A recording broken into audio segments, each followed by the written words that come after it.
Hello guys, for today's video, I'm showing you the basic makeup egg in my face around my circle. Bitaw kaduuti na bagayod to ni uy. Nagbutang ra ko og foundation diha guys around my face.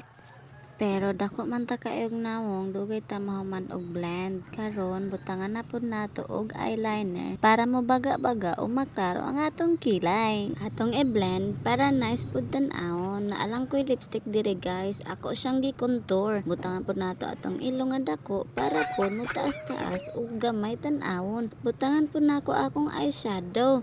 Mao ni akong i-blend para pud na ay color gamay akong mata. Don't mind the background. Ang effect na lang na siya. Kay dool ra ko sa highway.